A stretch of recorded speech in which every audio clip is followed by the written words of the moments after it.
Washington, D.C., home of all politics, and of course all of the monuments in U.S. history.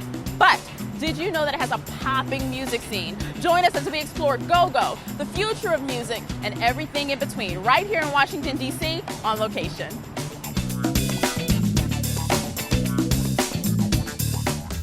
I'm on my way now to meet with Tom Goldfocal, the longtime producer and manager of the famous Chuck Brown.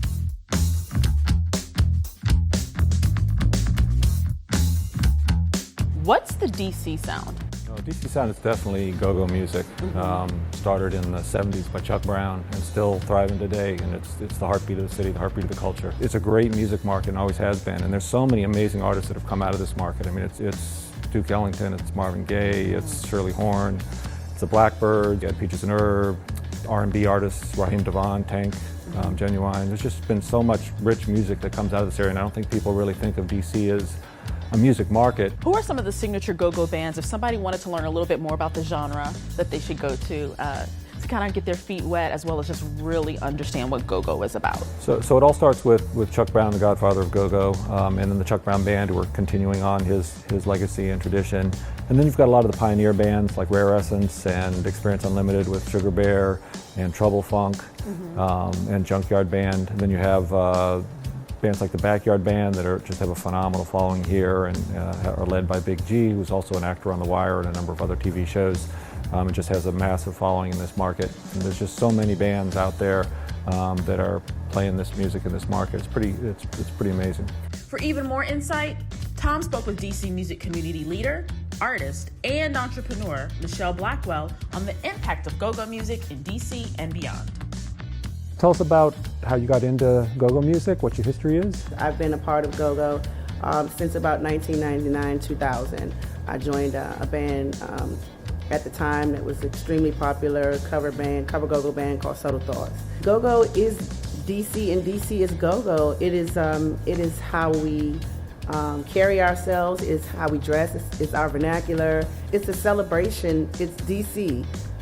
You really can't say DC without go-go and vice versa. So, talk to us a little bit about being a female artist. As a woman in go-go, I have to say that I am so encouraged by the level of feminine energy that has been infused in this fusion music over the past, I would say, 20 years. Actually, Maisha from Maisha and the Hip Huggers and Miss Kim were probably the first two women in male bands that I had the example. They are the reason why I felt like it was possible for me, because again, I grew up on go-go, but actually I had not really envisioned myself being in a go-go band, even though I've been in performing arts like my entire life. I would be lying if I didn't say that it is a challenge sometimes, particularly in my case, because I'm not just an artist, but I also manage the band that I'm in.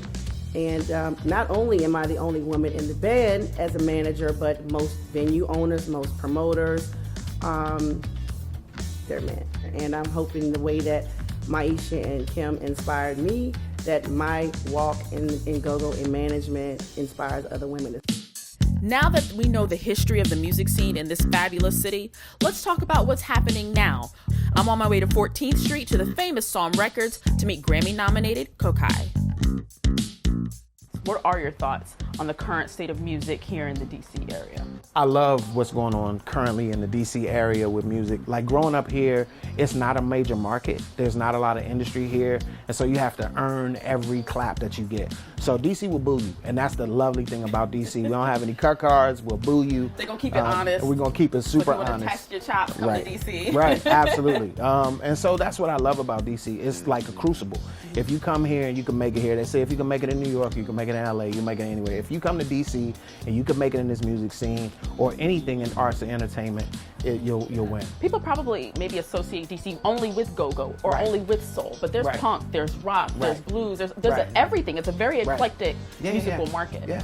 So there's a number of groups that exist on the fringes. There's groups that, start out and people know everything about them. There's Pinky Killer Corn, who just released a single, and she's a hip hop artist, but she's kind of alternative hip hop artist. I mean, there's people doing all kinds of things. I like what Ade is doing now, so he just got signed to Epic. I love what he's doing. There's this group, Oh He Dead, that I mentioned. It's a rock group. They're killing. Like, they remind me of the Noisettes. from back in the day. But I think as long as we work without borders and walls and,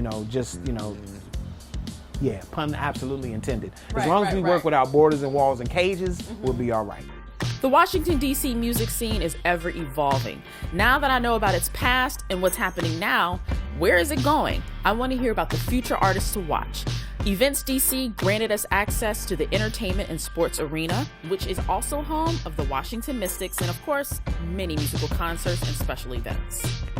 I'm meeting up with entrepreneur and music mogul Andre Hopson. He's going to share with us his insight on what's happening next in the DC music scene. We are here in Ward 8, right here in Washington, D.C. at the Entertainment and Sports Arena, courtesy of Events DC. I'm being joined by Dre of Highres Global, which is a leading label and agency here in Washington, D.C. How are you? I'm good. How are you? I'm fabulous. I'm center court, Absolutely. which is where I belong in my head. So what are some of the popping music venues here in DC where you're like, if you want to go just hear something really great, something innovative, maybe see if you can find a new artist, where should someone go in DC? The showcases, at one point, bar none, or which is pure on U Street, used to be especially my partner Raheem Devon. He used to run the scene, the underground scene, prior to everybody just going to Instagram or YouTube. Right. It was, you go down to U Street to hear who's dope. And even you see in the Don't Mute DC movement, probably more people than ever are hearing about go-go. That is true. Yeah, from that bad something or that negative something positive has come from it. So because people are like, what is that? What's going on? You're not going to change the music. I think that's so interesting because you can come into the neighborhood, okay, affect real estate, fine. Yeah. Some mom and pops may close, okay, but wait, you came for our music? Hold up. Sure. We're taking to the streets. For sure. And it wasn't even just about coming for our music, but it's just certain things, especially being from DC, at that intersection, you just know that's what you're gonna hear music. Like that 7th in Florida or Georgia and Florida right there by Howard University forever. That's what made that intersection what it is. There's always music playing there. You take photos in front of CVS at any time of night.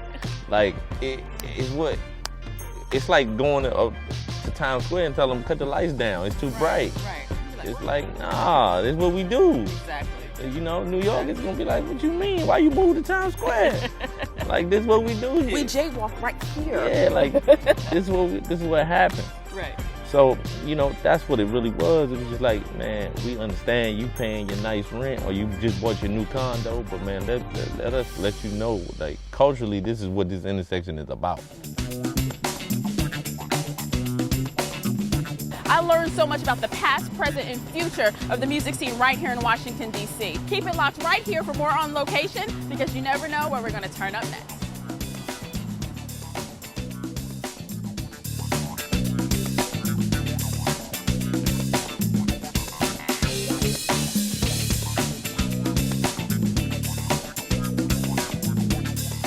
What's up, y'all? This is B.O.B. This is G-Eazy. I'm Mo. This is Julia Michaels. This is Logic. Make sure you subscribe to the Recording Academy channel. Flex.